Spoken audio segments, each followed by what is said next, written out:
You don't procrastinate because you're lazy. You do it because you're seeing action through the wrong lens. This audiobook will flip that perception and collapse the gap between intention and action, starting right now. The Procrastination Trick. Audiobook by Rowan March, published by Inner Impact Books. Introduction. You know the feeling. The weight of unfinished tasks pressing down on your shoulders, each postponed commitment adding another layer of invisible burden. The mental bargaining begins. I'll start as soon as I finish this one thing. Or, I'll be more focused if I wait until tomorrow. Yet tomorrow becomes today, and the cycle continues. Your mind races with justifications while anxiety builds in your chest, a constant reminder of what remains undone. This isn't just about missed deadlines or delayed projects. It's about the toll this pattern takes on your self-image, the growing gap between who you want to be and how you're actually spending your time. You've tried everything: productivity systems, time management techniques, accountability partners, yet find yourself falling back into the same patterns. Each attempted solution becomes another item on the growing list of strategies that worked for a while, but ultimately failed to create lasting change. But what if everything you believe about procrastination is wrong? What if the very way you've been trying to overcome it has been keeping you trapped in its cycle? Procrastination isn't a character flaw. It's not about laziness, poor time management, or lack of discipline. At its core, procrastination is a perceptual problem, a specific way of seeing the relationship between intention and action that creates an artificial barrier we'll call the action threshold. This invisible boundary between contemplation and movement feels insurmountable when viewed through the lens of traditional productivity advice. The solution isn't found in better time management or stronger willpower.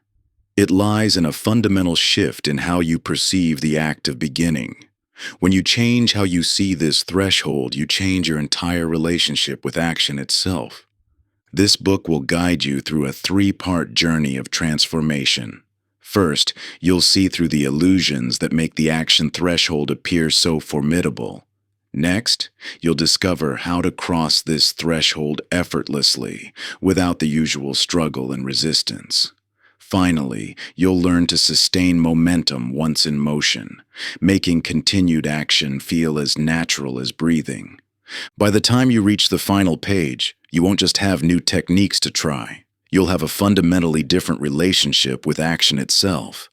Procrastination will lose its grip not through constant battle, but through a profound shift in how you perceive the very nature of beginning.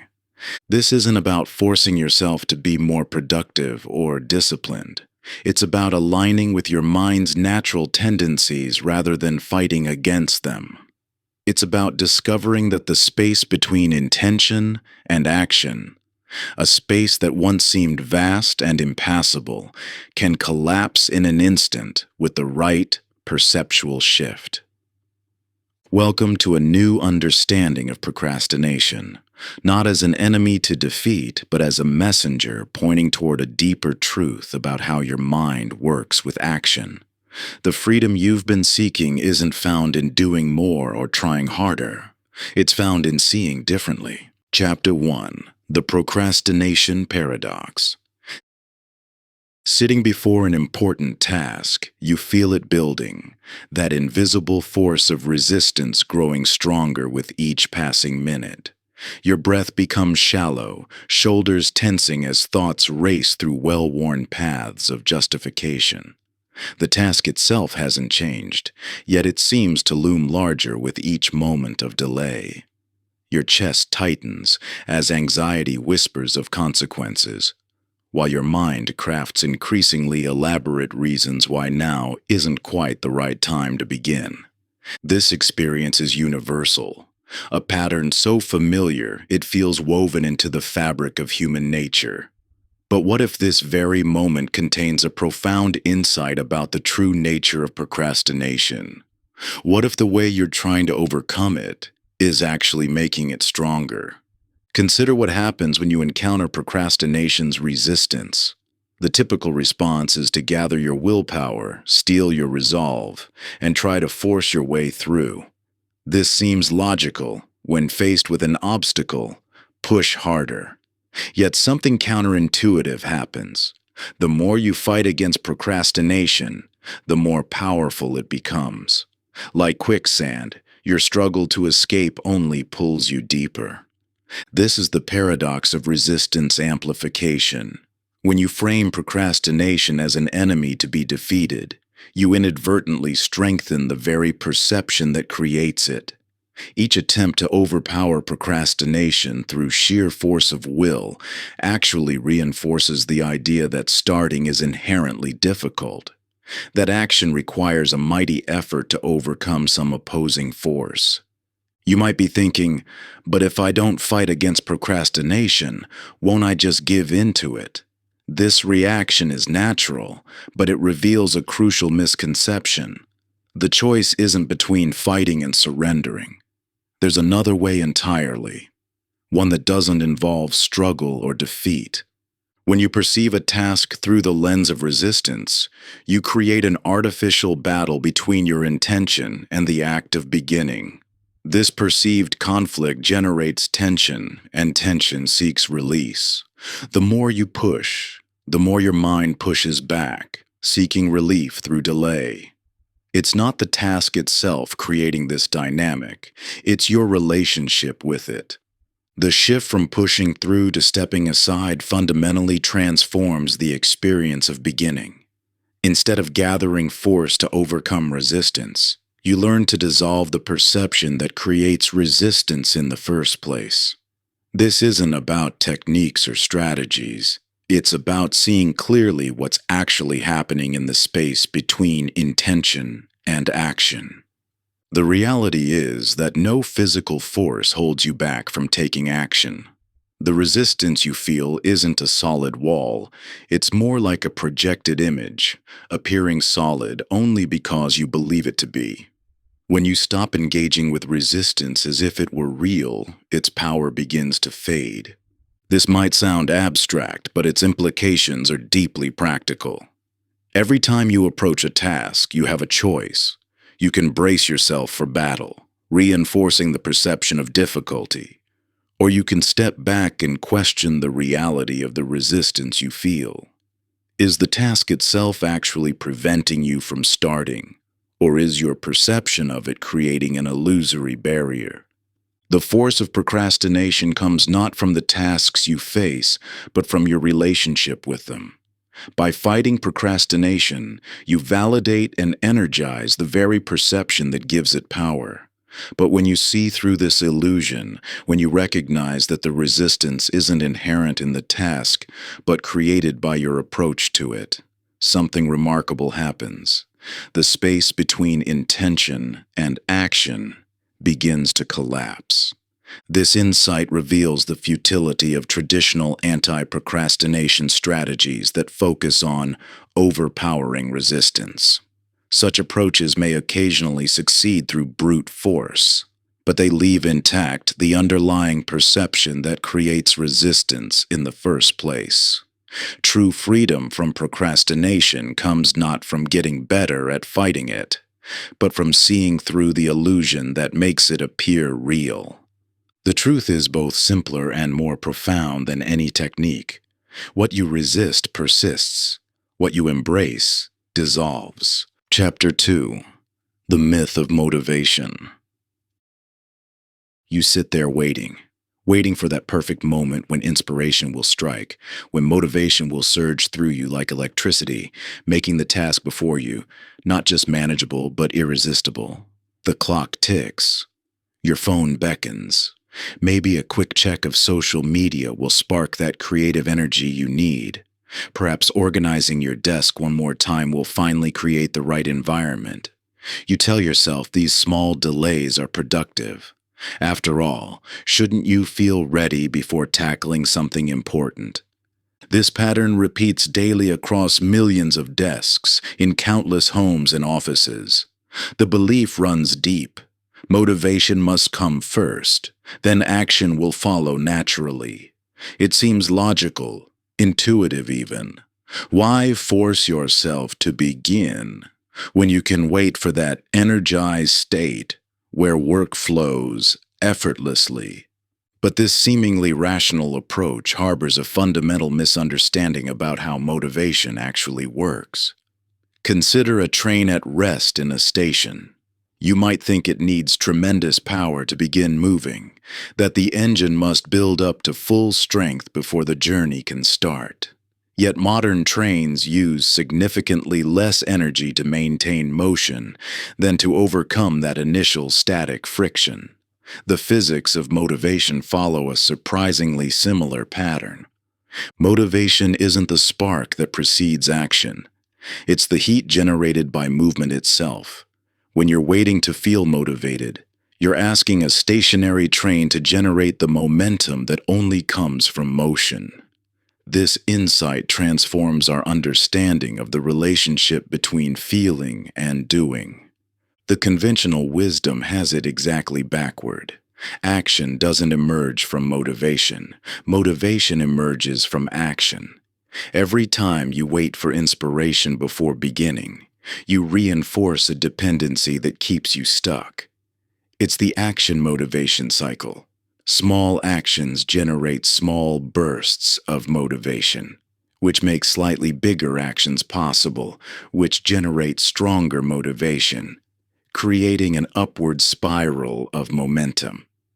You might object, pointing to times when motivation did come first, those moments of natural inspiration that led to productive work sessions.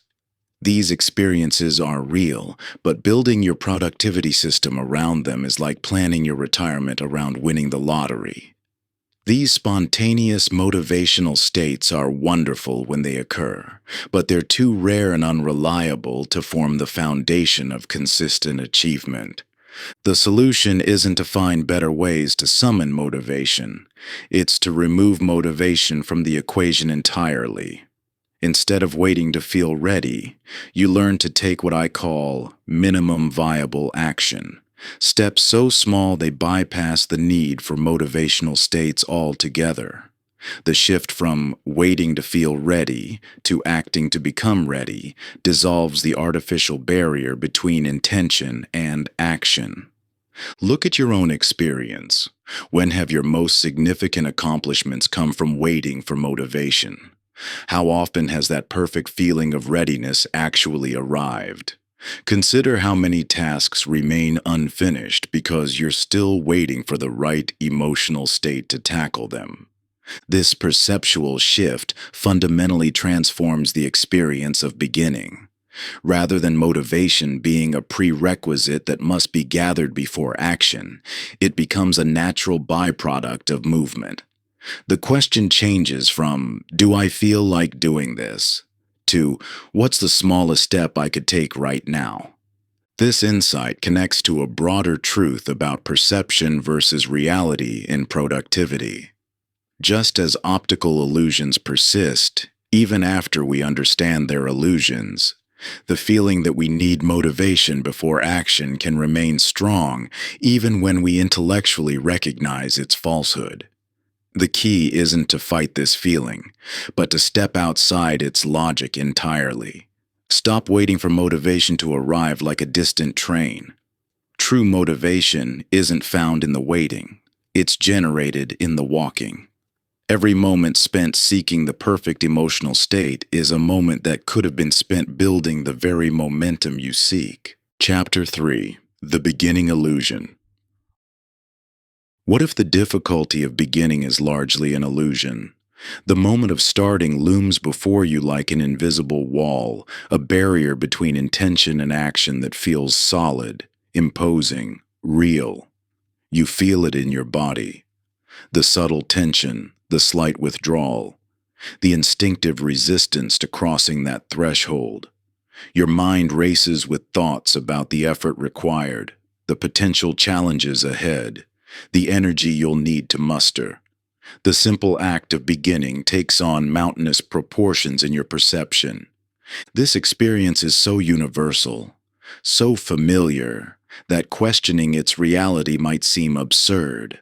After all, the difficulty of starting feels undeniably real. Your racing heart, churning stomach, and mental resistance all testify to its existence. But what if these sensations aren't evidence of actual difficulty, but rather symptoms of a perceptual illusion? Consider how a mirage works in the desert. From a distance, the water appears absolutely real, a shimmering oasis that seems to possess physical substance and depth. Your mind accepts its reality without question, even though you rationally know it's an optical illusion. The closer you get, the more its apparent solidity dissolves, revealing the empty air that was always there. This phenomenon, which we might call threshold magnification, operates in precisely the same way when it comes to beginning. Your mind creates an exaggerated perception of the effort required to start, projecting an imposing barrier between your current state and the first moment of action. This magnification happens automatically, outside your conscious awareness, making the illusion feel completely real and trustworthy. The anticipatory anxiety about beginning typically far exceeds the actual experience of starting once you're in motion. Think about the last time you postponed a task for hours or days, only to find that once you finally began, the dreaded difficulty never materialized. The resistance, the mental projection of effort, the perceived complexity, all dissolved the moment you took that first small step. You might be thinking, but sometimes beginning really is difficult. Sometimes it does require significant effort. This is absolutely true. And yet, how much of that difficulty is inherent in the action itself? And how much is constructed by your anticipation? When you examine moments of effortless beginning in your life, those times when you started something without resistance or hesitation, what was different about your perception in those moments? The key lies in understanding that the act of beginning isn't actually a single dramatic moment requiring a burst of effort. This perception creates unnecessary resistance. Instead, beginning can be diffused across multiple microscopic steps, each requiring virtually no effort at all. Rather than facing a vertical wall that demands a powerful leap, you can create a gentle slope that you naturally glide down. This perceptual shift transforms the experience of starting. Instead of gathering force to breach an invisible barrier, you simply allow yourself to take actions so small they bypass the mind's tendency to magnify difficulty. The threshold between inaction and action becomes nearly imperceptible, like stepping from one room to another rather than scaling a wall. When you combine this insight with what we've learned about resistance amplification and the motivation myth, a clear picture emerges. The conventional approach to beginning, gathering force to overcome a perceived barrier while waiting for motivation, actually creates the perfect conditions for procrastination. The more you see beginning as a difficult threshold to cross, the more your mind magnifies that threshold, and the more you wait for motivation to help you overcome it. The reality is far simpler. The wall between intention and action exists primarily in perception, and what exists in perception can dissolve in an instant. When you understand this truth deeply, you start to see how your mind creates these imaginary barriers, turning simple actions into daunting obstacles. Yet these same barriers can vanish the moment you recognize their illusory nature, much like a mirage that disappears once you understand what you're really seeing. Chapter 4. The Future Self Disconnect. Imagine standing face to face with your future self, not a vague, abstract notion, but the actual you who will wake up tomorrow, next week, or next year to experience the consequences of your choices today. Take a moment to truly sense their presence. What would they say about the decisions you're making right now? What emotions cross their face as they witness you postponing the very actions that could make their life better? This isn't just a thought experiment. It's a profound window into one of procrastination's deepest mechanisms. The gap between your present and future self creates a perceptual blind spot that procrastination exploits with remarkable efficiency. When you delay an important task, you're not just postponing work. You're actively transferring burden to someone who feels strangely distant from your current experience, despite being the same consciousness occupying a different moment in time. This temporal disconnect manifests in subtle but powerful ways. When you scroll through social media, instead of working on that important project, your mind creates an artificial boundary between the present moment of pleasure and the future moment of consequence. The future you who will face that looming deadline feels like a different person. Someone who will somehow be more equipped, more motivated, or more capable of handling what you're avoiding now. This perception of the future self as a separate entity, rather than a continuous extension of your present experience, fundamentally alters how you make decisions. You wouldn't walk into someone else's home and leave a mess for them to clean up. Yet you regularly borrow time from your future self, leaving them to deal with accumulated tasks, compressed deadlines, and mounting pressure. The brain's tendency to create this psychological distance is rooted in how we process time itself. Just as your mind creates artificial barriers between contemplation and action, it fabricates boundaries between different moments of your ongoing experience. This fragmentation makes it easier to rationalize choices that benefit the present at the expense of the future. Understanding this temporal disconnect reveals why traditional time management strategies often fail. When you perceive your future self as a separate entity, no amount of scheduling or planning can bridge the emotional gap that makes procrastination possible. The solution isn't better organization. It's collapsing the perceived distance between present and future consciousness. This shift occurs when you recognize that time doesn't flow in discrete chunks, but in a continuous stream of experience. Your future self isn't another person waiting to receive the consequences of your choices. It's you, experiencing those consequences in real time as they unfold from present decisions. This realization transforms how you perceive the act of delay. Postponing a task no longer feels like borrowing time. It feels like actively creating difficulty for yourself. The distinction is crucial. Borrowing implies future repayment to another entity, while creating difficulty acknowledges direct responsibility to your own continuous experience. When you maintain artificial separation from your future self, each moment of procrastination feels like a small, isolated choice. But when you collapse this temporal distance, you immediately sense how present actions ripple through time, affecting not some abstract future version of you, but your continuous stream of experience. This recognition fundamentally shifts your relationship with delay. The question changes from, "Why not wait until later?" to, "Why would I intentionally make things harder for myself?" The very perception that enables procrastination, the illusion of separation between present and future experience, dissolves in the face of this temporal continuity. Think of it like writing a story. Each sentence flows into the next, creating a coherent narrative. You wouldn't randomly insert obstacles into your story, making it harder to reach a satisfying conclusion.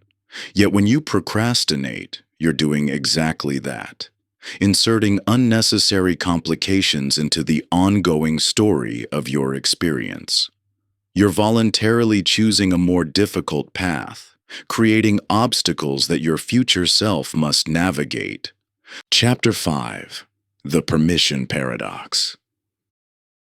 You've experienced it countless times, that compelling urge to have everything perfectly aligned before beginning. The workspace must be immaculate, the plan comprehensive, the timing ideal, and your energy levels optimal. Each preparation step feels crucial, necessary, and responsible. Yet somehow, these prerequisites keep multiplying, pushing the moment of actual engagement perpetually beyond reach. This isn't just perfectionism, it's a sophisticated form of permission seeking that keeps you safely in the realm of preparation rather than risking actual engagement. What appears as diligence often masks a deeper pattern. The need for perfect conditions becomes an unconscious strategy to avoid the vulnerability of beginning. Consider how this manifests in your own life. Perhaps you're waiting to start a fitness routine until you can commit to the perfect schedule. Or you're postponing that important project until you've gathered every possible piece of information. Or maybe you're delaying a crucial conversation until you feel completely ready. Each scenario appears rational on the surface. After all, shouldn't we be well prepared? But this seemingly responsible approach conceals a subtle truth. Perfect conditions are a mirage that recedes as you approach it. The permission paradox reveals itself in this pattern. The more conditions you set for beginning, the more elusive starting becomes. Each prerequisite spawns new prerequisites, creating an endless chain of preparation that never quite reaches the threshold of action. What begins as prudent planning transforms into a sophisticated form of avoidance, all while maintaining the illusion of progress. This perspective shift illuminates why traditional advice about being prepared often backfires. When preparation becomes a form of permission seeking, it creates an artificial gateway to action that can never be fully satisfied. The mind, in its infinite creativity, will always find one more thing that needs to be perfect before you can begin. The psychology behind this pattern runs deep. By creating elaborate conditions for action, you establish a buffer zone between intention and execution. This buffer zone feels safe. It allows you to maintain the identity of someone who will act without actually having to face the vulnerability of action itself. You remain in the comfortable space of potential rather than stepping into the uncertain territory of actual engagement. Yet this comfort comes at a significant cost. Every moment spent waiting for perfect conditions is a moment of real progress lost. The energy invested in preparation often exceeds what the actual task would require. More importantly, this pattern reinforces the belief that you need external validation or perfect circumstances to act, weakening your ability to authorize your own engagement. The path beyond this pattern lies not in better preparation, but in recognizing your authority to grant yourself permission in this moment. This shift transforms preparation from a prerequisite to a parallel process, something that enhances action rather than delaying it. Instead of waiting for everything to be right, you acknowledge that beginning itself creates conditions for improvement. This doesn't mean abandoning preparation entirely. Rather, it means recognizing the difference between preparation that enables action and preparation that postpones it. The key lies in your relationship with imperfection. When you truly understand that perfect conditions are an illusion, you free yourself to begin with what you have, where you are. The permission paradox dissolves when you realize that readiness isn't something that precedes action. It's something that emerges through engagement. Each moment spent waiting for perfect conditions is actually a moment of choosing imperfect inaction over imperfect action. The question transforms from "Am I ready?" to Am I willing to engage with imperfection? This insight connects deeply with the temporal disconnect explored earlier.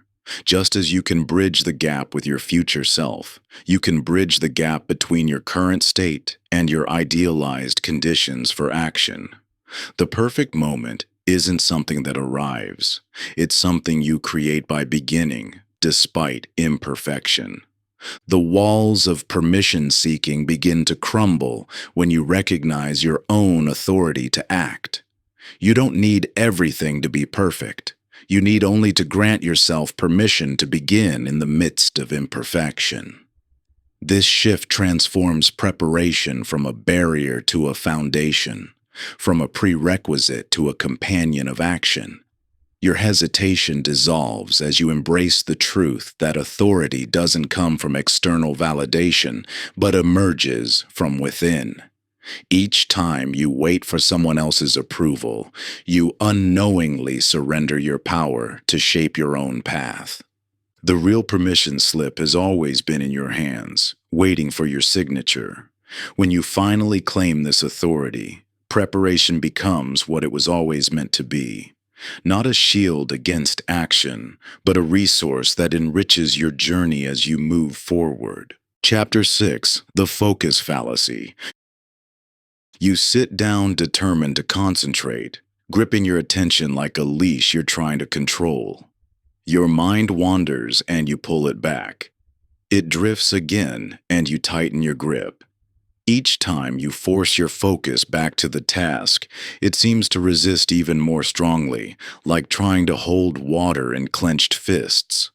The harder you try to concentrate, the more elusive true focus becomes. This battle for attention feels increasingly familiar in our hyper-connected world. Notifications ping, emails flood in, and social media beckons with endless scrolling. The typical response is to double down on discipline, to try even harder to force concentration through sheer willpower. But what if this fundamental approach to focus is exactly what's making it so difficult to achieve? The truth about concentration is counterintuitive. Focus isn't something you capture through force. It's a state that emerges naturally when the right conditions are present. Think of focus as a shy forest animal. The more aggressively you chase it, the faster it runs away. But create the right environment, remain patient and still, and it approaches on its own. This isn't just a poetic metaphor. It's supported by our understanding of how the brain naturally directs attention. When you try to force focus, you activate the brain's stress response, triggering the release of cortisol and adrenaline. These stress hormones actually make it harder to maintain sustained attention, creating a self-defeating cycle, where the harder you try to focus, the more your biology works against you. In contrast, when you're genuinely engaged in something interesting, perhaps lost in a compelling book, or absorbed in solving a puzzle, focus arrives effortlessly. You don't have to fight to maintain attention because your brain's natural curiosity and reward systems are activated, creating an optimal state for concentration. The key shift is moving from commanding focus to inviting it. This means working with your brain's natural tendencies rather than against them. When you structure tasks and environments to align with how your attention naturally flows, concentration becomes less of a battle and more of a natural emergence. Consider how a task feels when you're trying to force focus. There's tension, resistance, and a constant need to redirect your wandering mind. Now contrast this with moments of natural engagement. Time seems to flow differently.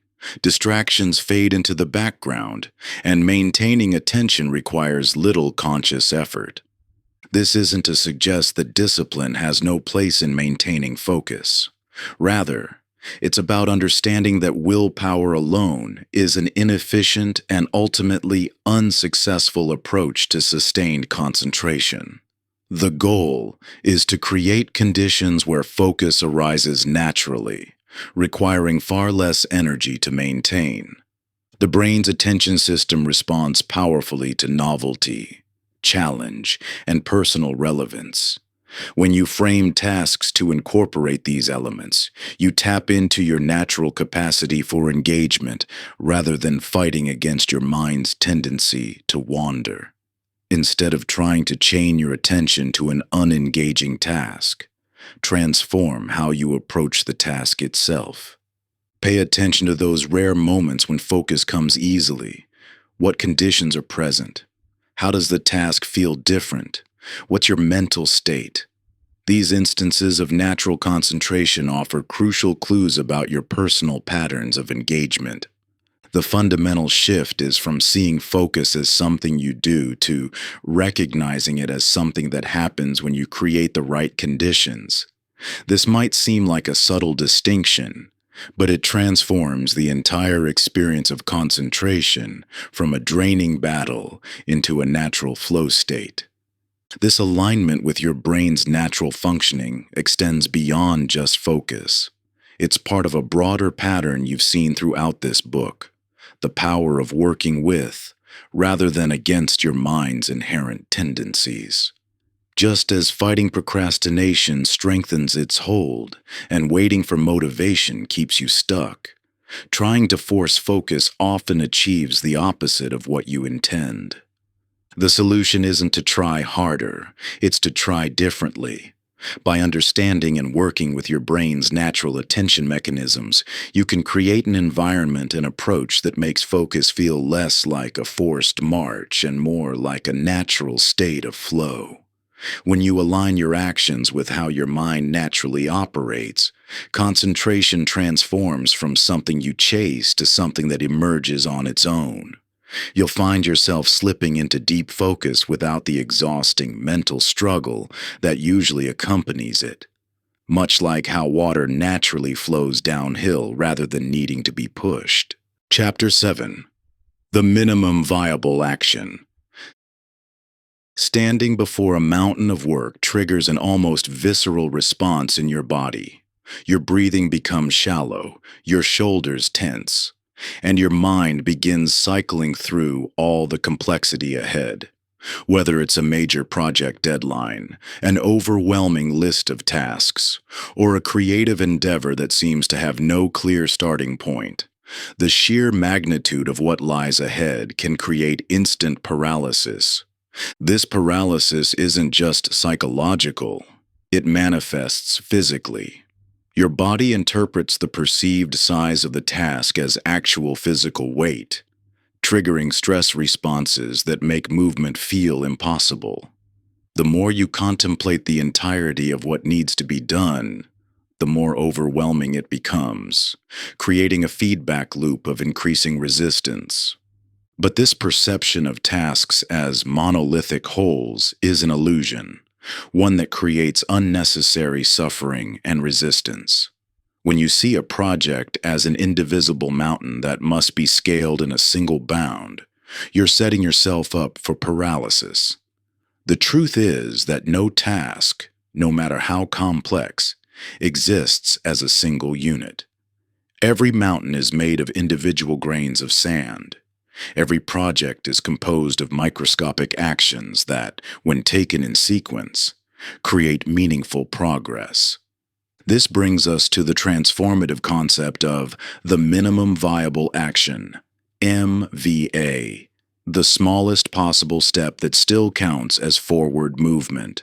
Not the first logical step, not the first important step, but the first possible step, no matter how seemingly insignificant. The MVA is often far smaller than what most would consider a real first step, and that's precisely its power. Think of crossing a wide river. Attempting to leap across in a single bound is not only impossible, it's dangerous. But place stepping stones across that same river, each one close enough that stepping from one to the next requires almost no effort. And suddenly, the impossible becomes inevitable. Each stone represents an MVA, a step so small It bypasses the mind's threat detection system entirely. The psychology behind this approach is profound. The mind's threat detection system, designed to protect us from danger, often misinterprets large tasks as threats. This triggers resistance mechanisms that make beginning feel unnecessarily difficult. But when an action is sufficiently small, it flies under the radar of this threat detection system. The mind doesn't bother mounting resistance because the action seems too insignificant to worry about. You might argue that taking such tiny steps feels inefficient. Surely it would be better to take larger, more meaningful strides. This objection comes from the same thinking that creates paralysis in the first place. The belief that progress must be significant to be worthwhile. The paradox is that attempting larger steps often results in no movement at all, while embracing microscopic movement creates momentum that naturally accelerates over time. Consider how water crosses barriers. It doesn't attempt to break through in one forceful surge. It finds the smallest possible entry points and moves through them drop by drop. Yet given enough time, water can carve canyons through solid rock. This is the power of the MVA approach. By reducing resistance to nearly zero, it ensures movement happens, and sustained movement, no matter how small initially, creates transformation. The key is identifying genuine MVAs, actions so small they feel almost trivial. Opening a document but not writing anything. Putting on running shoes but not committing to exercise. Reading a single paragraph of research. These actions might seem meaninglessly small, but they serve a crucial function. They cross the action threshold with minimal resistance, and once that threshold is crossed, continuing becomes dramatically easier. This isn't about tricking yourself into doing more.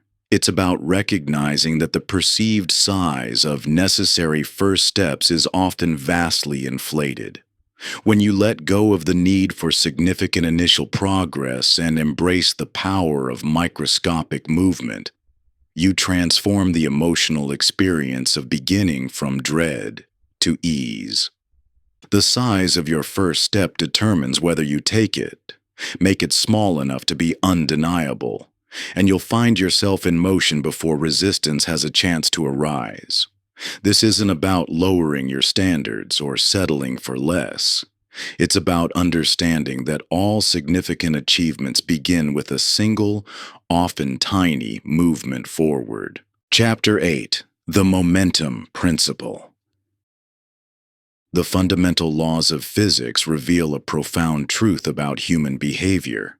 Objects at rest tend to stay at rest, while objects in motion tend to stay in motion. This principle, known as Newton's first law, perfectly captures the essence of your struggle with procrastination and productivity. When you're stuck in inaction, remaining stationary feels like your natural state.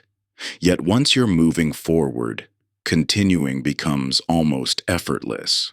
This isn't just a convenient analogy. It reflects a deep psychological reality about how your mind interacts with action.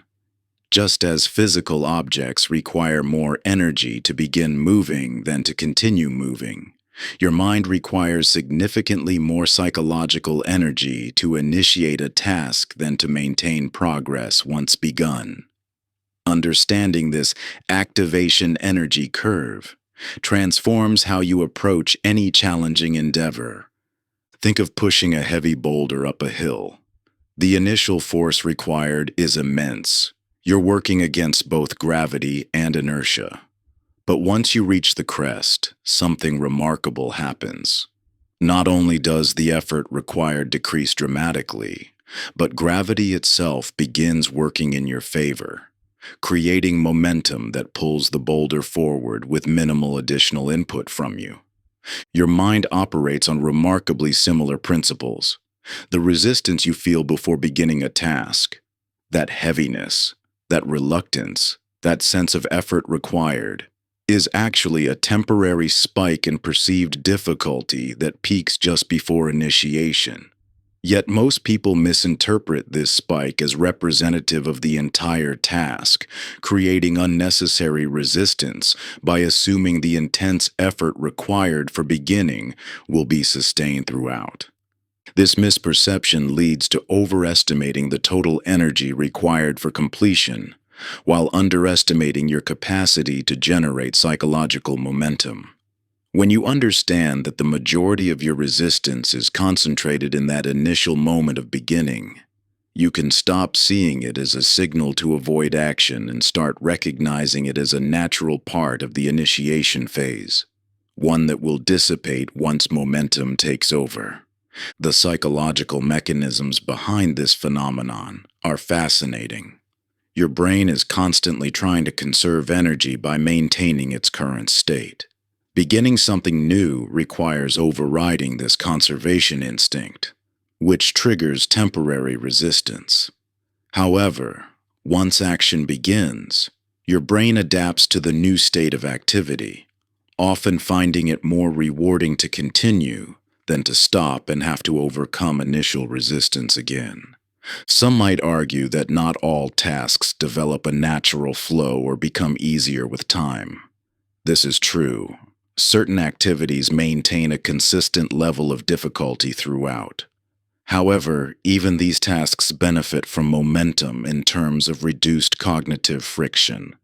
The mental energy required to continue an action is almost always less than the energy required to start, stop, and restart repeatedly. This insight reveals why traditional approaches to productivity often fail. When you try to force yourself to be productive through constant application of willpower, you're fighting against your mind's natural momentum principles. Instead, by understanding the physics of psychological momentum, you can structure your approach to maximize the natural tendency of sustained action. The key lies in recognizing that momentum isn't just a consequence of action.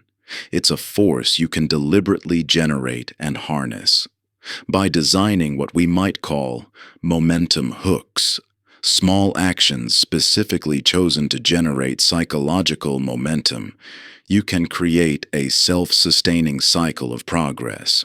These hooks work by lowering the initial energy requirement while maximizing the natural tendency toward continued action. Consider the difference between forcing yourself to work through sheer willpower versus creating conditions where momentum naturally carries you forward. In the first scenario, every moment requires conscious effort to maintain progress. In the second, initial effort gives way to a state where continuation feels more natural than stopping. The relationship between momentum and the minimum viable action principle becomes clear. Those tiny initial steps serve not just to make beginning easier, but to generate the momentum that makes continuation natural. Each small action builds upon the last, creating a compound effect that transforms the experience of progress from forced march to natural flow. This principle holds true across every domain of action, from creative work to exercise to daily tasks. Understanding the physics of psychological momentum doesn't just make individual tasks easier.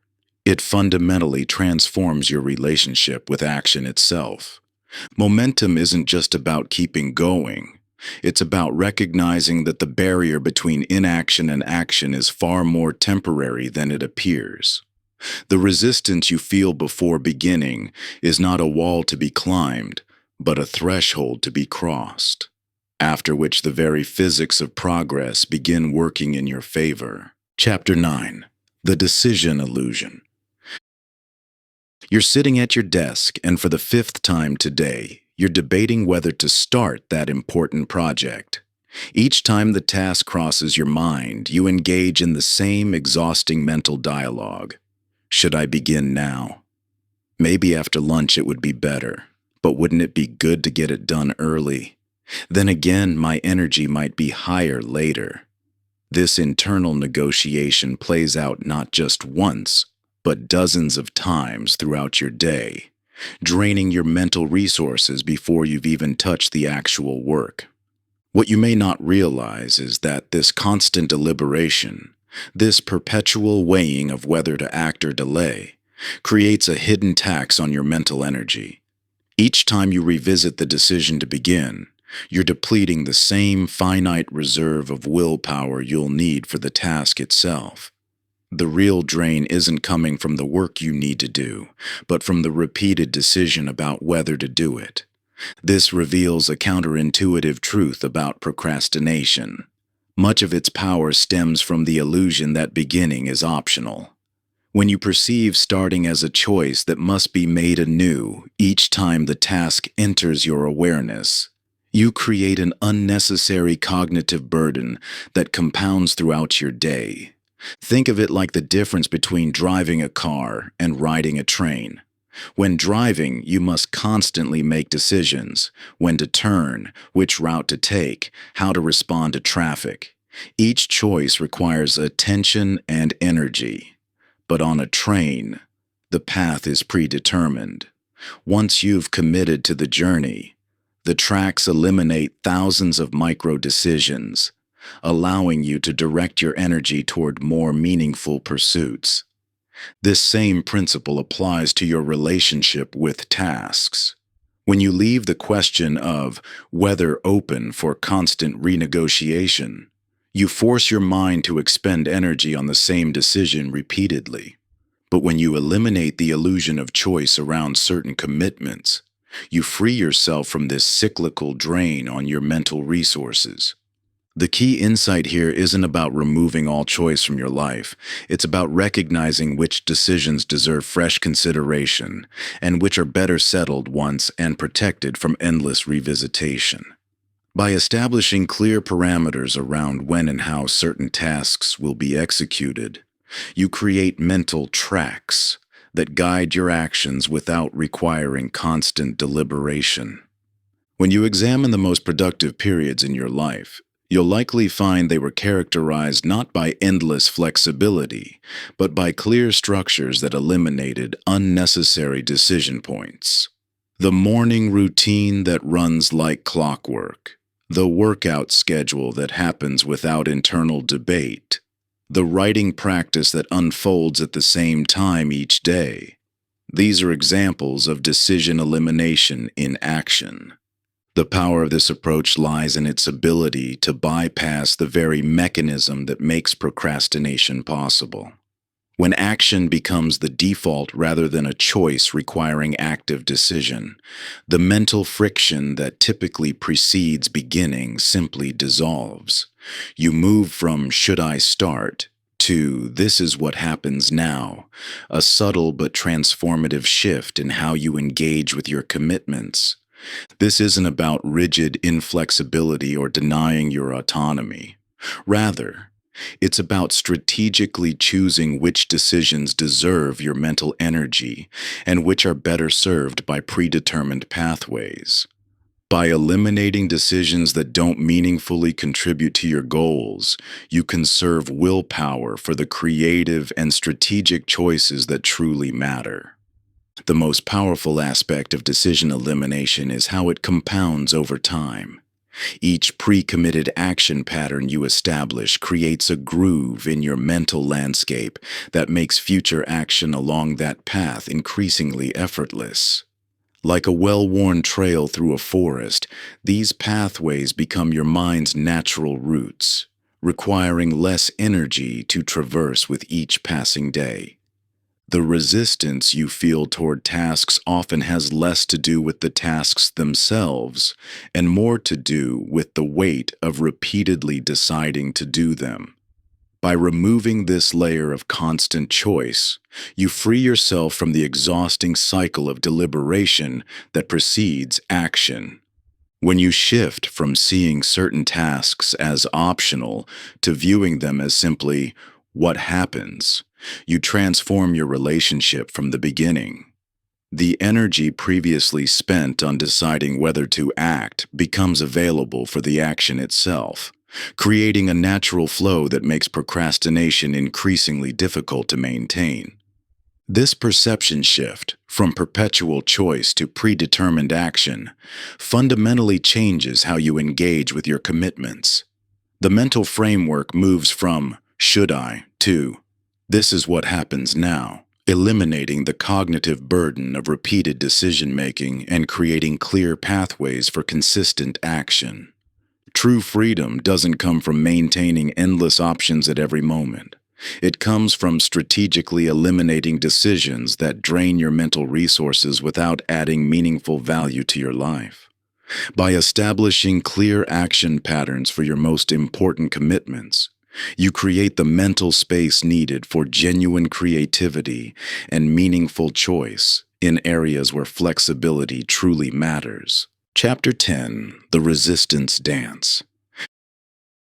When you try to overcome procrastination through force, you enter a battle that leaves both sides wounded. Your body tenses, your jaw clenches, and your mind fills with self-directed commands to just do it. This approach seems logical. If something resists movement, surely applying more force will overcome that resistance.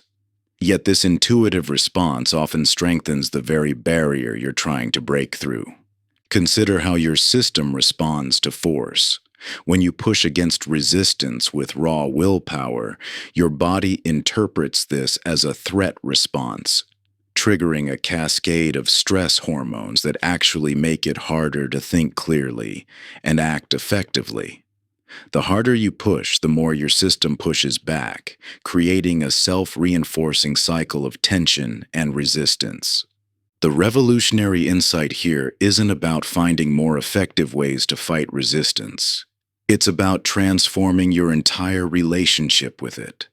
Just as a skilled Aikido master redirects an opponent's energy rather than meeting it head-on, you can learn to work with your resistance rather than against it. This isn't passive acceptance or surrender. It's a sophisticated form of engagement that turns resistance from an opponent into a partner. When you approach resistance with curiosity rather than combat, something remarkable happens. Instead of bracing against it, try asking what this resistance is trying to tell you. Often, it carries valuable information about your relationship with the task, your current energy levels, or unacknowledged fears that deserve attention. By listening to resistance rather than trying to silence it, you gain insights that can make action more natural and sustainable. This shift from fighting to flowing doesn't mean you never face your resistance directly. There will be times when decisive action against inner reluctance is necessary. However, the key distinction lies in recognizing when force creates unnecessary struggle. Much like trying to relax through gritted teeth, pushing harder often generates the exact tension you're trying to overcome. The practical application of this insight begins with what I call resistance dialogue, an internal conversation that acknowledges and explores your reluctance rather than trying to override it. Instead of commanding yourself to act, you might ask, "What's making this feel difficult right now?" Or, "What would make this task feel more approachable?" This simple shift from command to inquiry often reveals solutions that were hidden by the struggle. The transformation becomes evident when you contrast the traditional approach with this more nuanced engagement. Instead of tensing up and forcing yourself to start, you might pause to feel the full weight of your resistance, understanding that this acknowledgement often naturally diffuses its power. Rather than berating yourself for procrastinating, you explore what this particular form of delay might be protecting or preparing you for. This isn't about finding clever ways to procrastinate. It's about developing a more sophisticated relationship with your own patterns of resistance. When you stop treating resistance as the enemy, you'll often find it naturally transforms into useful energy that actually supports rather than hinders action. Your resistance patterns carry wisdom if you're willing to listen. Sometimes they're protecting you from overcommitment or signaling that a project needs more refinement before execution. Other times, they're highlighting fears that, once acknowledged, lose their paralyzing power. By engaging with resistance as information rather than obstacle, you transform what was once a source of frustration into a valuable guidance system.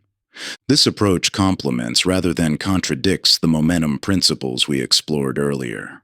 By reducing the initial friction through acceptance rather than force, you make it easier to initiate the small actions that generate natural momentum. Similarly, when minimum viable actions feel overwhelming, dialogue with resistance often reveals even smaller starting points that feel more accessible. Think of resistance as a dance partner rather than an opponent. In a dance, both partners move together, each responding to and supporting the other's movement. When you fight resistance, you create tension that makes movement harder. When you dance with it, you discover paths of natural flow that make action feel almost effortless. What emerges is a more nuanced and effective approach to procrastination, one that works with your natural tendencies rather than against them. This isn't about becoming more disciplined in your fight against resistance. It's about becoming more skillful in your engagement with it. The path forward often becomes clear, not through force, but through understanding. Chapter 11. The Starting Ritual. Throughout human history, rituals have served as bridges between different states of being. From ancient ceremonies to modern pre-game routines, humans have instinctively understood that consistent sequences of actions help navigate important transitions. This universal pattern reveals a profound truth about human psychology. We naturally respond to symbolic actions that mark clear boundaries between states. The power of ritual lies not in any mystical property, but in its ability to bypass the conscious mind's resistance. When you establish a consistent starting sequence, you create neural pathways that make action semi-automatic, reducing the dependency on fluctuating willpower or motivation. Think of a starting ritual as a bridge across the action threshold, one that becomes increasingly stable and familiar with each crossing. The neuroscience behind ritual effectiveness is clear. Repeated sequences of actions create stronger neural pathways, making the transition to work more automatic over time. This process engages deeper, more primitive brain systems that operate below the level of conscious resistance. Your brain begins to recognize the ritual as a signal to shift states, much like how certain bedtime routines trigger your body to prepare for sleep. The beauty of starting rituals lies in their simplicity and consistency rather than their complexity. The specific actions matter less than their reliable repetition. This could be as basic as arranging your workspace in a particular way, putting on specific music, or performing a brief breathing exercise. The key is that these actions consistently precede productive work, creating a clear demarcation between preparation and engagement. Some worry that rituals might become rigid constraints, but structure paradoxically creates freedom by eliminating the friction of reinventing your approach each time.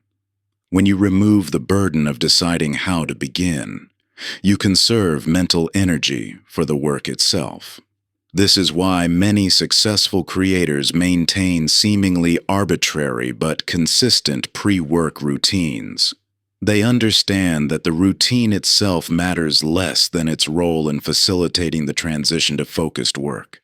The most effective starting rituals align with your natural tendencies rather than fighting against them. They should feel like stepping stones across a stream rather than obstacles to overcome. This might mean incorporating elements of physical movement if you're kinesthetically oriented, or using ambient sounds if you're auditorily sensitive.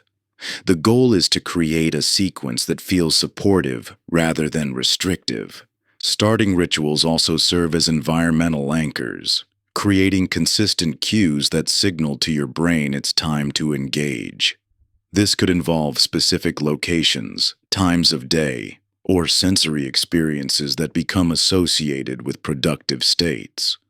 Over time, these anchors strengthen, making the transition to work increasingly automatic. For tasks that typically provoke procrastination, starting rituals become especially powerful. They provide a way to begin without directly confronting the task's perceived difficulty.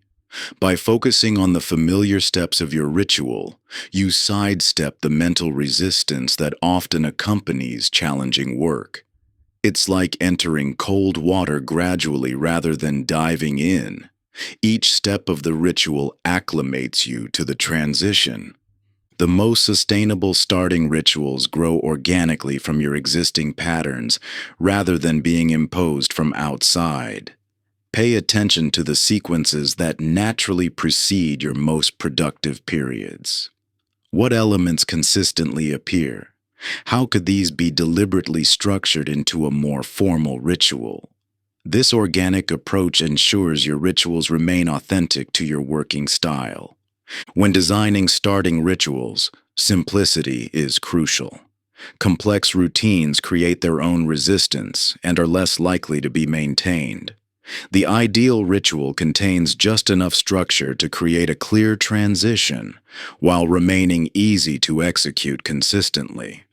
Think of it as creating the minimum viable ceremony, just enough formality to signal the shift without becoming burdensome. Starting rituals also serve as decision eliminators, removing the constant internal debate about how and when to begin. Once established, they convert what was once a series of conscious choices into a single, flowing sequence. This dramatically reduces decision fatigue and conserves willpower for the actual work. Each engagement with your starting ritual strengthens its power, creating deeper neural pathways that make future transitions easier. It's like wearing a path through tall grass. Each crossing makes the next one clearer and more inviting. Over time, the ritual becomes less about consciously preparing to work and more about naturally flowing into your productive state. Chapter 12. The Environment Effect. Your physical and digital environment shapes your actions far more profoundly than most realize. Every object, notification, and element of your surroundings creates either a pathway toward action or an invitation to delay. This invisible influence operates continuously, steering behavior through countless small nudges that accumulate into powerful behavioral patterns. Consider the fundamental difference between environments designed for action versus those that enable procrastination. When your surroundings make productive behavior the path of least resistance, procrastination requires conscious effort.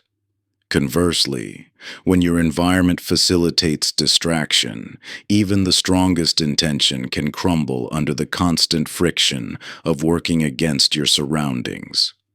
This friction architecture determines whether you expend energy pushing against your environment or receive support from it.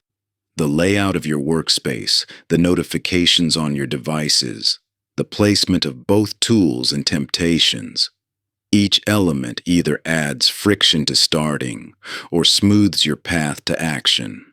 Even minor environmental adjustments can dramatically shift the effort required to begin.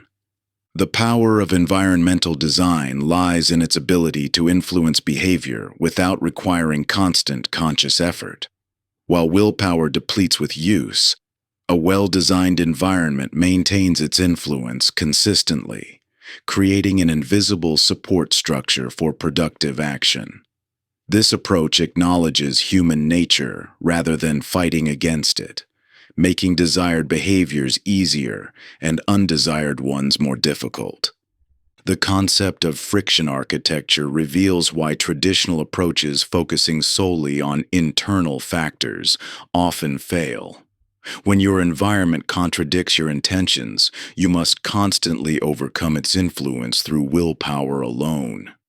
This creates unnecessary struggle that depletes mental resources better spent on actual work. Your digital environment deserves particular attention in this era of constant connectivity. Every notification, app layout, and online workspace either reinforces focus or invites distraction. The seemingly small decision of where to place your phone while working, for instance, can have outsized effects on your ability to maintain concentration. Environmental design operates through both addition and subtraction, creating supportive structures while removing elements that enable procrastination. This might mean establishing dedicated workspaces while eliminating visual triggers that prompt delay. The goal isn't to create perfectly sterile environments, but to thoughtfully curate surroundings that naturally guide you toward intended actions. Consider how professional environments embody this principle. Operating rooms are meticulously designed to make proper procedure the default behavior. Libraries naturally encourage focus through their layout and atmosphere. These environments don't force specific behaviors, but make desired actions feel natural and effortless. The same principles apply to your personal workspace. Every object either serves as a launching pad for action or creates a potential detour toward delay. By deliberately designing your environment, you can create natural pathways toward productivity while gently steering yourself away from procrastination triggers.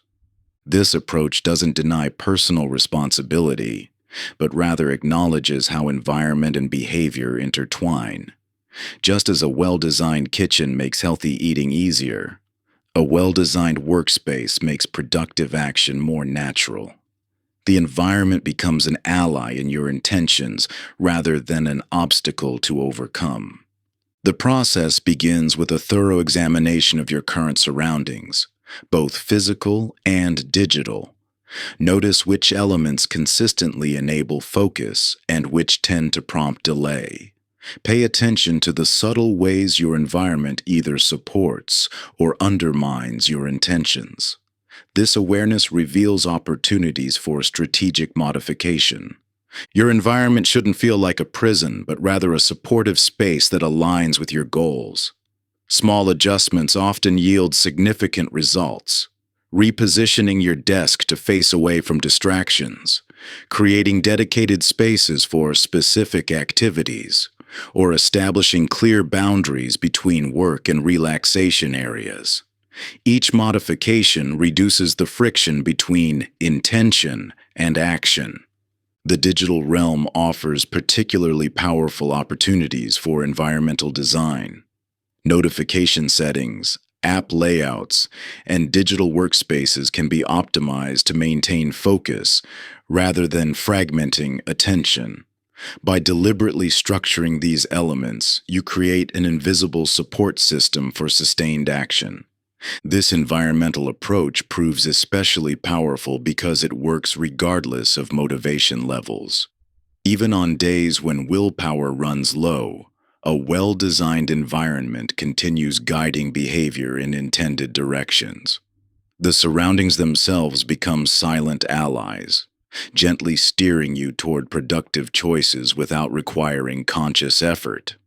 When fatigue sets in or stress mounts, your carefully crafted environment maintains its subtle influence, creating a path of least resistance toward meaningful action rather than distraction.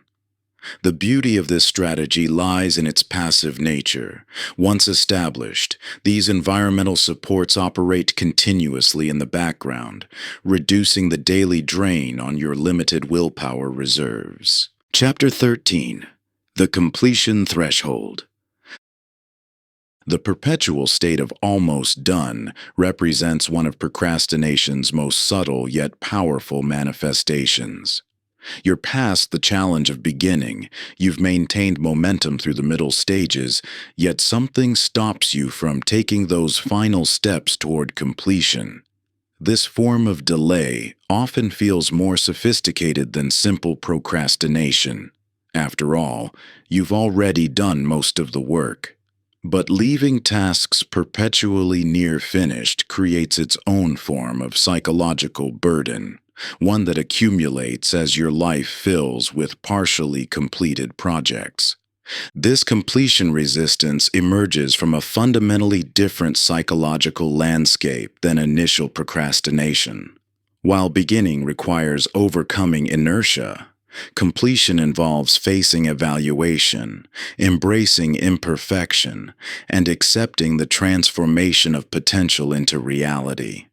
The completion threshold represents a second river crossing on your journey, one that requires its own distinct approach and understanding. When you approach completion, the stakes suddenly feel higher. The abstract potential of an unfinished project must crystallize into concrete reality, exposing your work to evaluation, criticism, or simply the harsh light of finality. This transition often triggers deep-seated fears: fear of judgment, fear of imperfection, even fear of success and its implications for future expectations.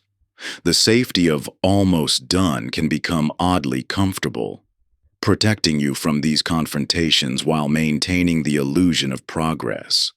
The psychology behind completion resistance reveals fascinating patterns. As projects near their end, perfectionism often intensifies rather than diminishes. The closer you get to finishing, the more details you notice that could be improved, creating an endless loop of refinement that prevents actual completion. Additionally, identity protection mechanisms activate more strongly at this stage. If you never quite finish, you never have to fully test your capabilities or confront potential limitations. Yet this protection comes at a significant cost. Unfinished projects drain mental energy through the Zeigarnik effect, your mind's tendency to maintain attention on incomplete tasks.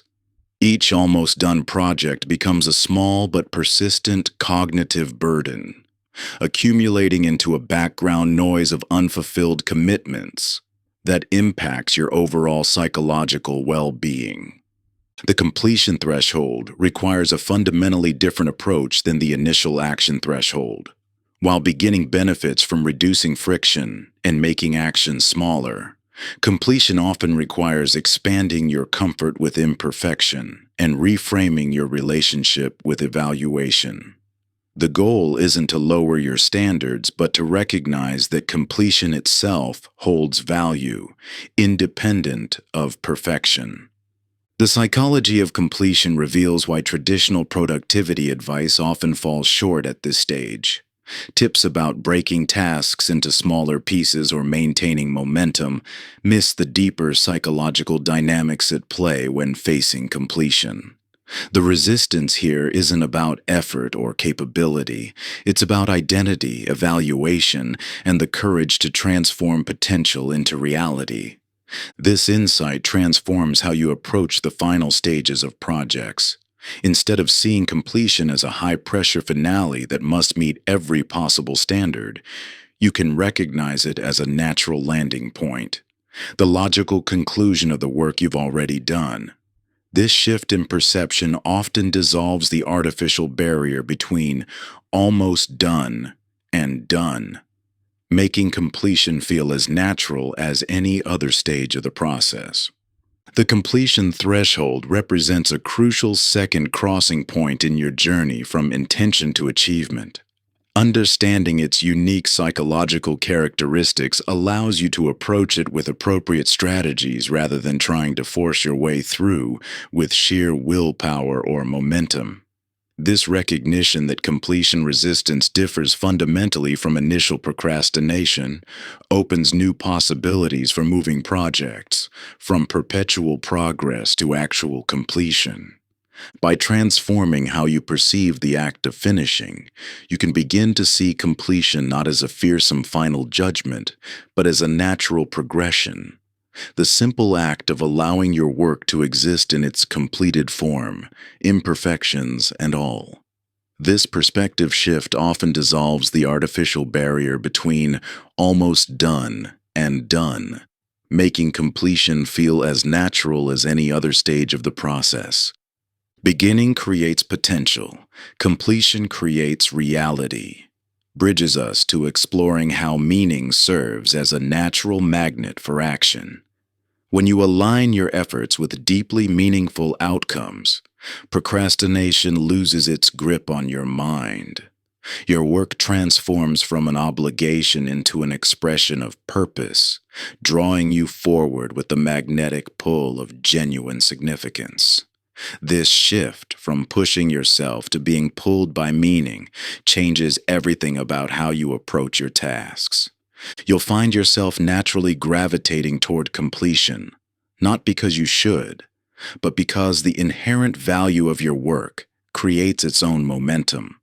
The artificial barriers between you and action dissolve when your focus shifts from what you must do to what you're creating in the world. Your energy flows naturally toward outcomes that matter, making procrastination increasingly irrelevant to your experience. Chapter 14. The Meaning Magnet. When you stand before two seemingly identical tasks, something fascinating happens. One feels like pushing a boulder uphill. Every movement requires conscious effort and sustained willpower. The other seems to draw you forward naturally, as if an invisible force pulls you toward completion. This stark contrast reveals a fundamental truth about human behavior. The presence or absence of meaning radically transforms your relationship with action. The distinction goes far deeper than simple preference or momentary motivation. Consider how effortlessly you can spend hours pursuing something that matters deeply to you, while struggling to focus for even 15 minutes on work that feels meaningless. This isn't coincidence or character. It's the meaning magnet principle in action. Your mind operates like a sophisticated meaning detection system, constantly evaluating activities through the lens of significance. When it encounters tasks connected to your core values and larger purpose, it generates an automatic gravitational pull, making action feel natural and almost inevitable.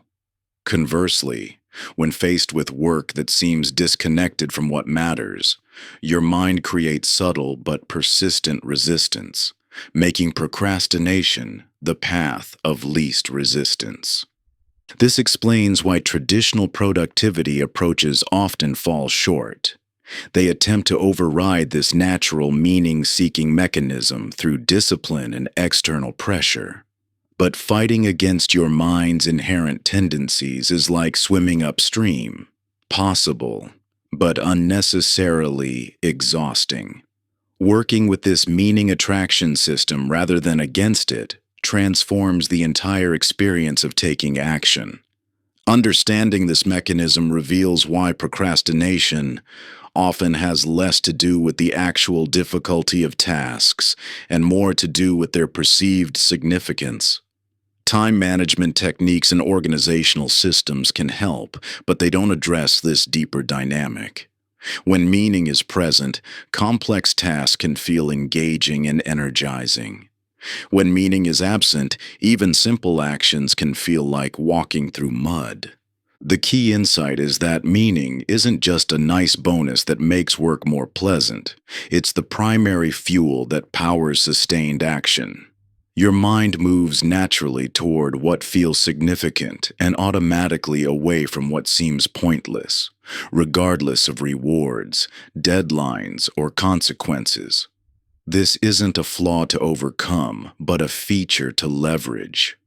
You might object that not every necessary task can feel deeply meaningful.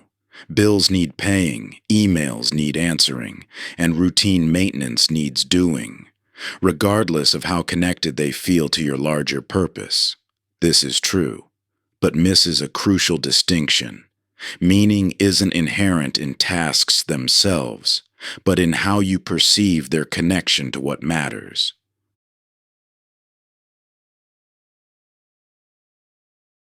Through meaning infusion, even mundane activities can be transformed by connecting them to your core values and larger goals. Paying bills becomes an expression of responsibility and care for your future self. Answering emails becomes part of maintaining relationships and having impact. Routine maintenance becomes stewardship of resources that support your deeper purposes. This shift isn't about mental tricks or forced positivity. It's about recognizing genuine connections between necessary actions and what truly matters to you. When you clearly see how a task serves your values, resistance naturally diminishes. The meaning magnet begins pulling you forward instead of having to push yourself from behind. Through this lens, procrastination often signals a disconnection between your actions and your values, rather than a lack of discipline or time management skills. When you notice yourself consistently avoiding certain tasks, it's worth examining whether you've lost sight of their significance in your larger story.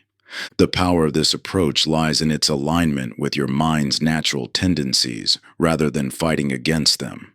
Instead of trying to force yourself to be productive through sheer willpower, you can focus on strengthening the magnetic pull of meaning that makes action feel inevitable rather than optional.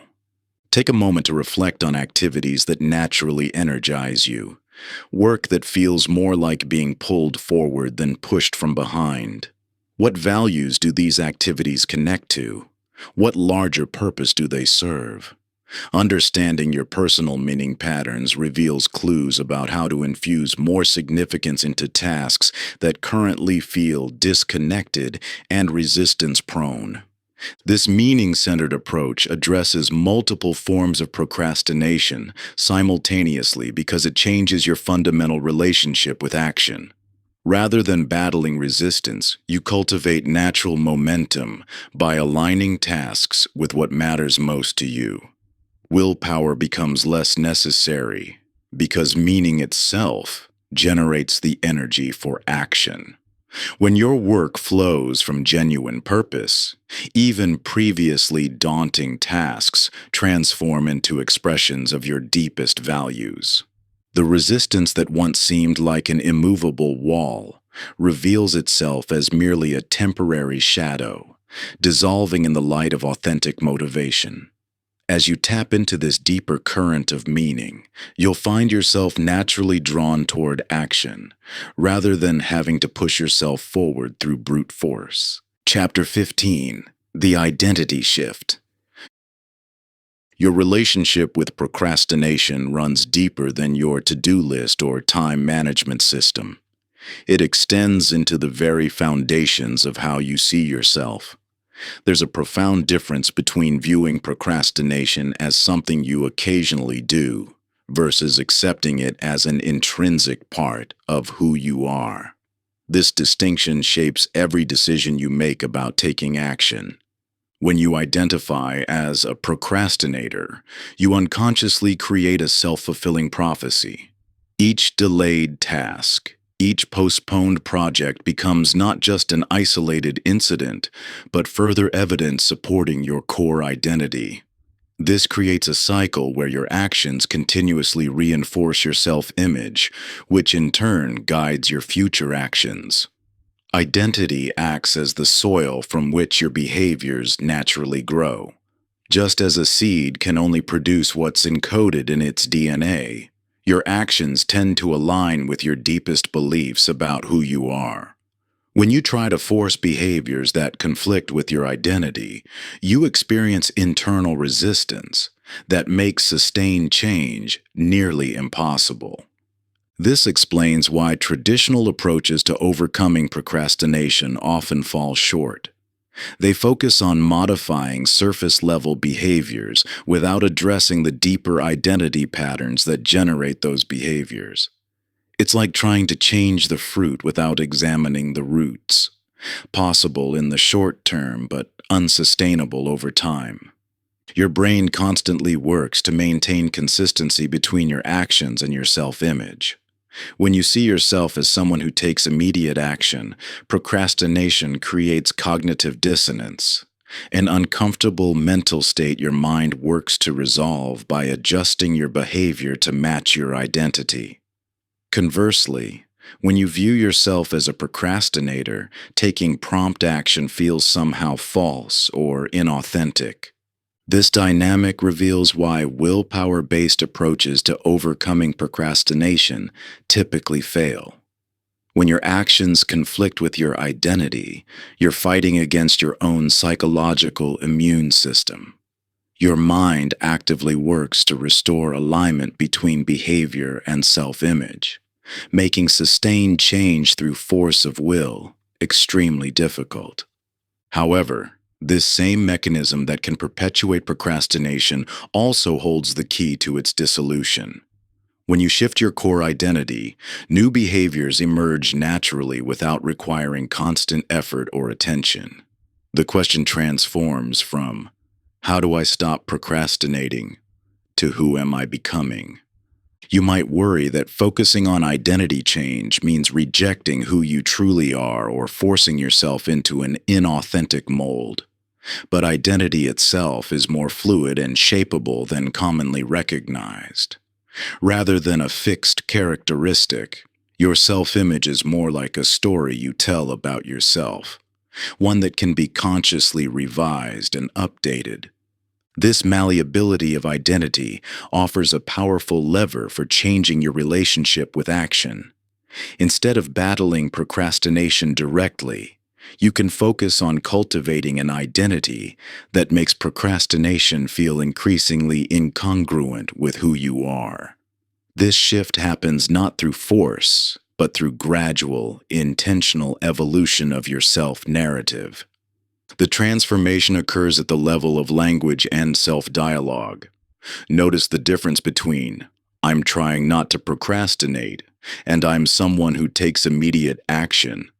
The first frames change as an ongoing struggle against your nature. The second establishes prompt action as a natural expression of who you are. Your identity shapes your actions through the subtle but powerful mechanism of consistency. Your brain automatically moves toward behaviors that confirm your self-image and away from those that contradict it. By consciously evolving your identity, you create an internal environment where procrastination becomes increasingly uncomfortable, while immediate action feels increasingly natural. This identity-based approach addresses procrastination at its root, rather than just managing its symptoms. Instead of constantly pushing against resistance, you cultivate a self-image that generates natural momentum toward action. The effort shifts from forcing yourself to do what doesn't feel natural to becoming someone for whom prompt action is simply an expression of who you are. This perspective reveals why meaning and identity work together as the deepest drivers of behavior. When your actions align with both your values and your self-image, they acquire a sense of inevitability that makes procrastination increasingly unlikely. You move from "I should do this" to "This is who I am." The transformation runs deeper than simple habit formation. It fundamentally alters how you interpret the gap between intention and action. Tasks that once felt like obligations become natural expressions of your character, and the internal resistance that fueled procrastination dissolves into a quiet certainty about who you are and what matters to you. This alignment creates a powerful feedback loop where each action reinforces your identity, and your strengthened identity makes similar actions feel increasingly effortless. Chapter 16. The Flow Channel. The contrast between forced effort and effortless engagement reveals a fundamental truth about human motivation. When you find yourself grinding through tasks with sheer willpower, constantly checking the clock and feeling every minute drag by, you're experiencing what happens when action exists outside the natural flow state. Yet you've also experienced those magical moments when time seems to evaporate, when you're so absorbed in what you're doing that hours pass like minutes and action feels completely natural. This stark difference isn't about the inherent nature of the tasks themselves, but rather about finding the optimal challenge level that creates engagement. like a river that can either fight against you or carry you forward. Your relationship with any activity depends largely on whether you're working with or against your mind's natural tendencies. The concept of the flow channel illuminates why the same task can feel like an impossible burden one day and an engaging challenge the next. When an activity presents a challenge level that significantly exceeds your current capabilities, it triggers anxiety and resistance. Your mind naturally pulls back from what feels overwhelming. Conversely, when a task falls well below your skill level, boredom sets in, and procrastination becomes a way of seeking more engaging stimulation. The sweet spot lies in what psychologists call the flow channel, where challenge and capability align to create natural engagement. In this state, the activity demands enough attention to keep you focused, but remains achievable enough to maintain confidence. This balance creates an intrinsic reward system that makes continuation feel effortless. Understanding this dynamic transforms how you approach task resistance. Instead of seeing procrastination as a character flaw to overcome through force, you can recognize it as valuable feedback about the relationship between challenge and capability. When you consistently avoid certain activities, it often indicates they've fallen outside your flow channel, either overwhelming you with complexity or failing to engage your full capabilities. The key lies in calibration rather than coercion. By consciously adjusting task parameters to match your current state, you can often eliminate procrastination naturally. This might mean breaking down overwhelming projects into smaller, more manageable pieces when energy is low, or adding creative challenges to routine tasks when you need more engagement. Consider how elite athletes adjust their training intensity based on their current capacity. Some days calling for intense challenge, others for active recovery. The same principle applies to any type of work. The goal isn't to maintain maximum intensity at all times, but to find the level of engagement that creates sustainable forward momentum. Flow calibration becomes particularly powerful when you recognize the dynamic nature of your capacity.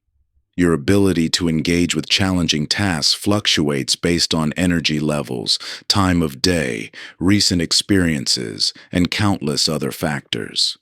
Rather than fighting these natural variations, you can work with them by adjusting challenge levels accordingly. This perspective shift transforms procrastination from a battle of willpower into an opportunity for calibration. When you feel resistance to a task, rather than forcing yourself forward or giving in to delay, you can ask, how could this activity be adjusted to better match my current capabilities? Sometimes the answer involves breaking the task down into smaller steps.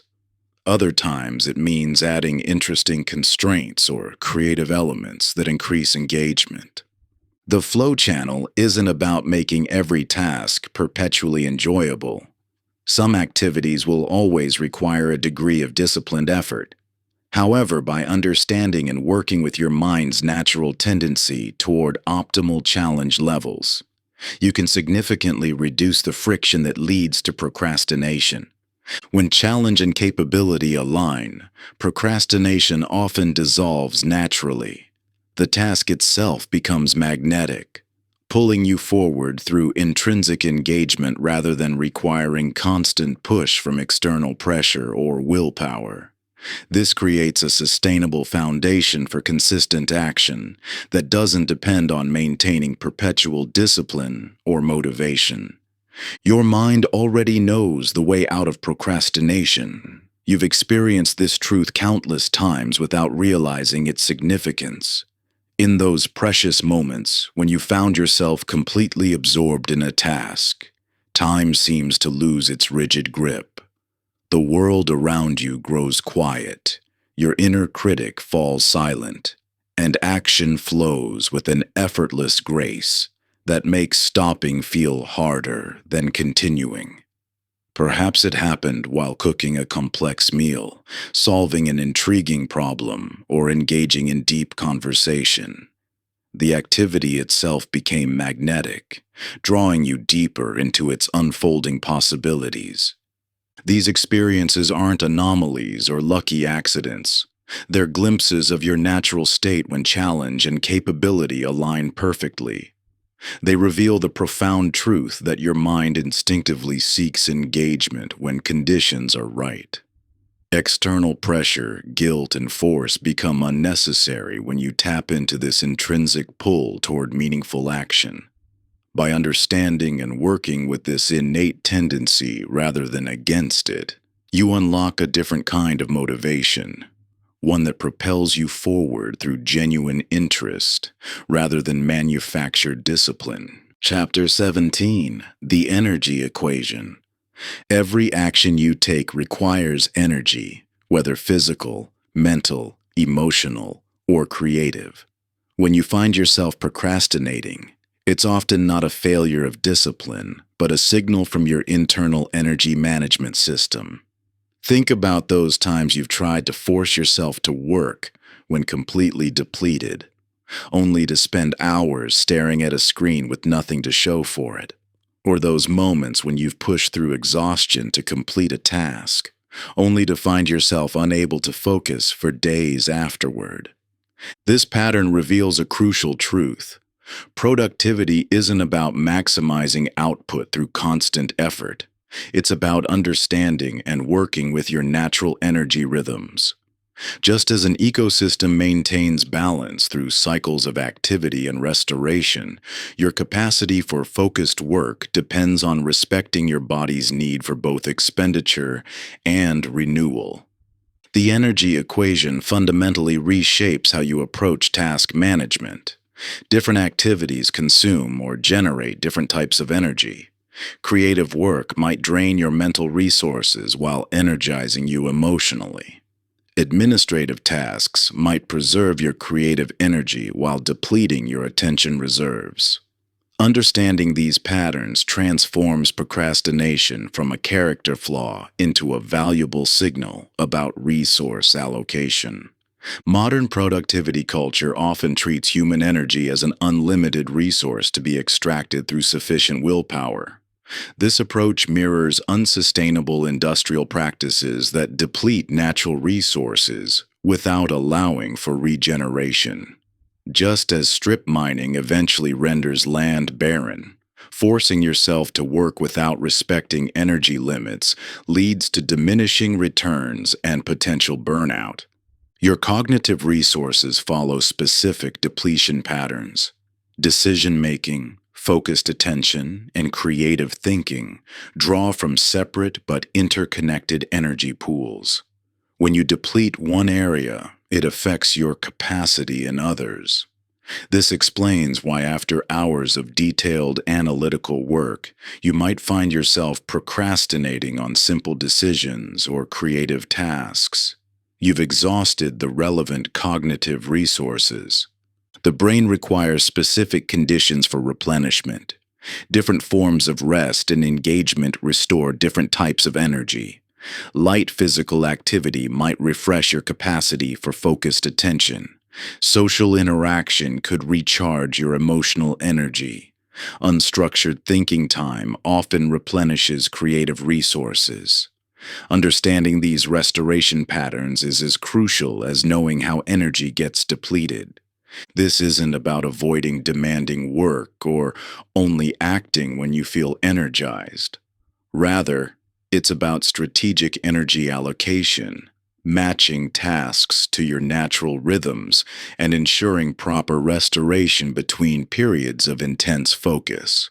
Sometimes external demands require working when energy is low, but understanding your patterns helps you prepare for and recover from these necessary pushes. Energy mapping reveals your unique patterns of peak performance and natural renewal. When are you naturally alert and focused? Which activities drain you most quickly? What truly restores your energy versus what just feels like rest? These insights allow you to design workflows that align with rather than fight against your natural rhythms. The transformation comes from shifting from a resource extraction mindset to an ecosystem nurturing approach. Instead of forcing yourself to work through depletion, you learn to read your energy signals and respond appropriately. This might mean tackling your most demanding tasks during peak energy periods, scheduling restoration activities before resources are fully depleted, or adjusting task sequences to maintain sustainable momentum. Your energy signature is unique. What energizes one person might drain another. Some people have their peak mental clarity in the morning, others late at night. Certain tasks that deplete most people might actually energize you. Understanding your personal patterns is essential for sustainable productivity. This energy-aware approach integrates seamlessly with previous concepts like minimum viable actions and flow states.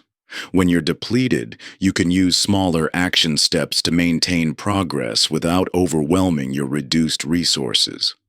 Understanding your energy patterns helps you find the optimal times for entering flow states, when you have sufficient resources for full engagement. By mapping your natural rhythms, you discover windows of opportunity, where deep work feels effortless and resistance melts away. These insights transform how you structure your days. Instead of forcing productivity at random times, you align your most challenging work with your natural peaks, preserving your energy for what matters most.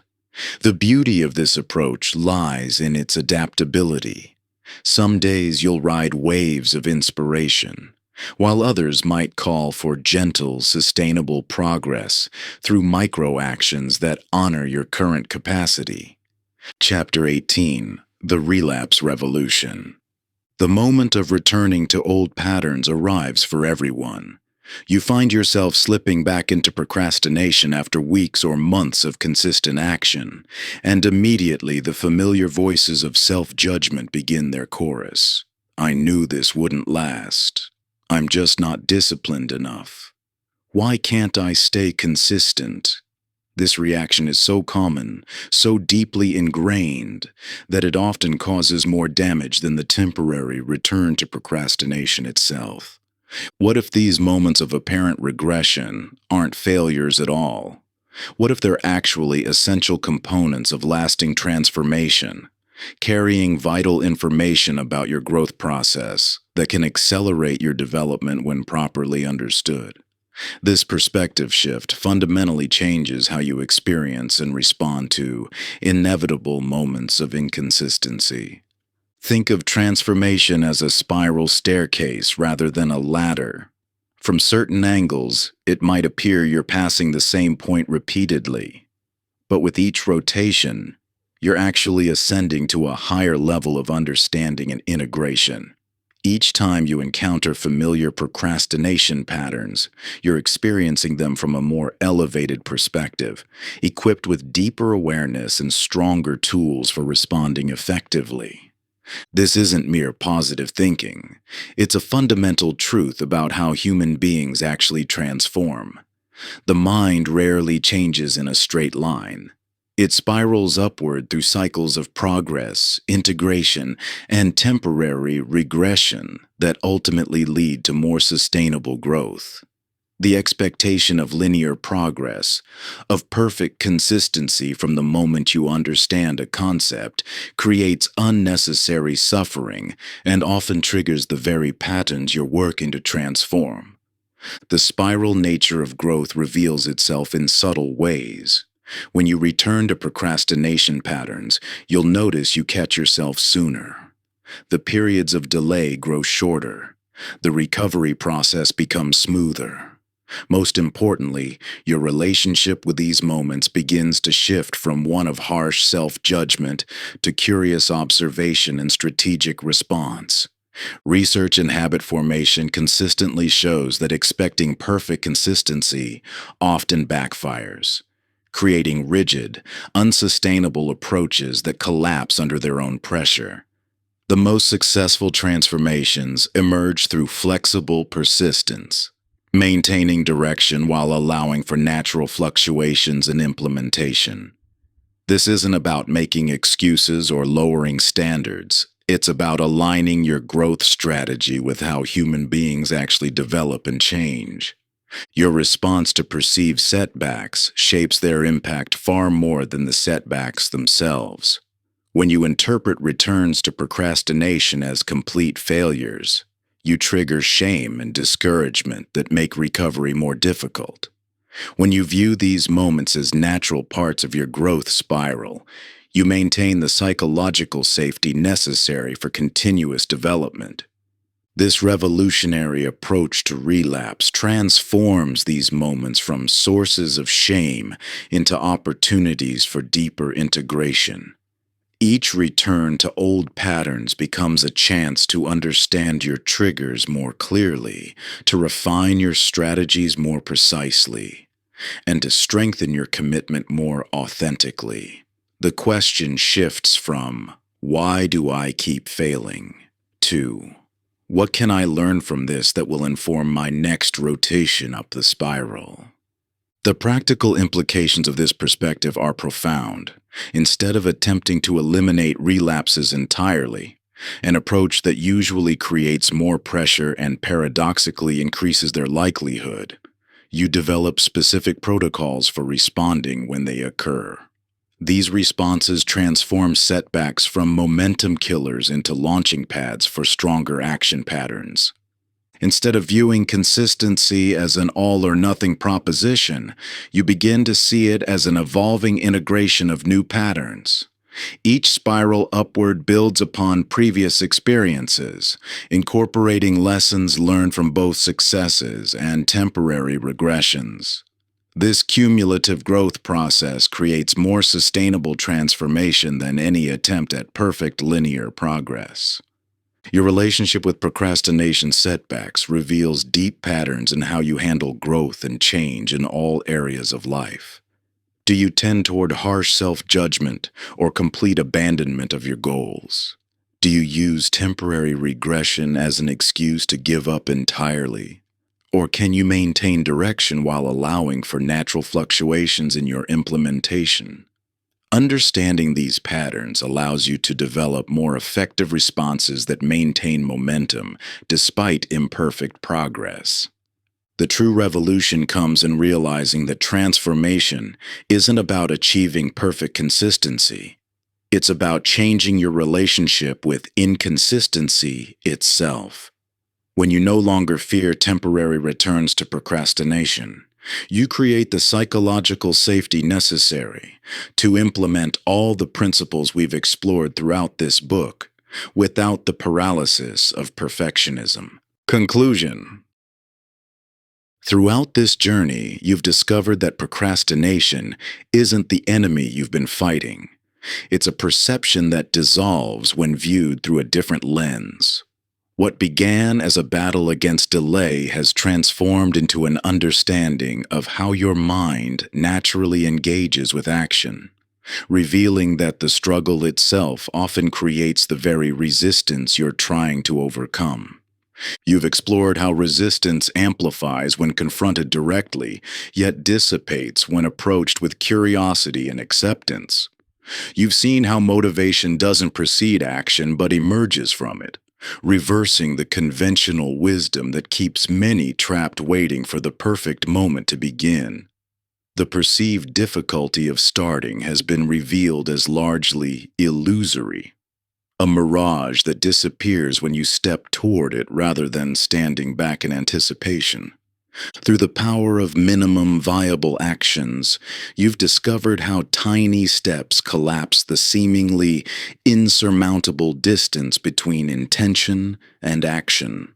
You've experienced how momentum, once generated, carries you forward with an ease that makes previous resistance seem almost incomprehensible.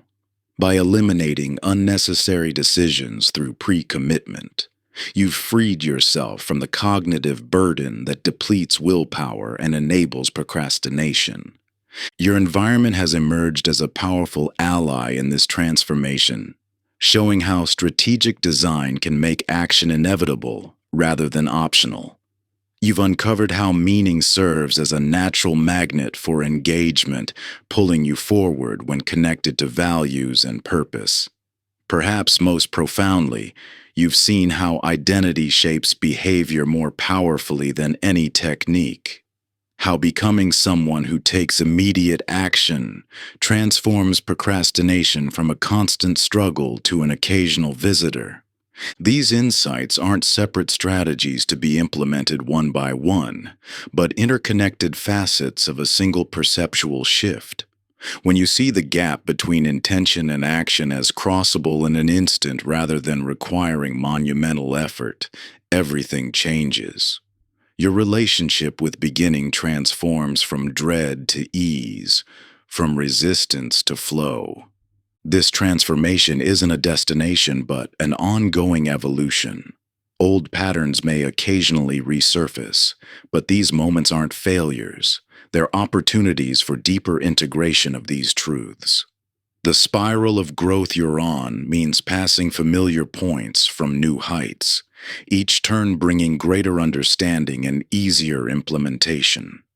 You already know this is possible because you've experienced it countless times throughout your life. Moments when action felt natural, when beginning happened without internal debate or struggle. These weren't anomalies, but glimpses of your natural state, one you can access more consistently now that you understand what creates and dissolves the illusion of procrastination. The freedom you've been seeking isn't found in constant vigilance or endless techniques, but in this fundamental shift in perception that transforms your relationship with action itself. When you see differently, you act differently, without force, without struggle, and without the weight of procrastination standing between you and the life you want to create. Thank you for listening and for investing in yourself. I believe in you. Your potential is endless.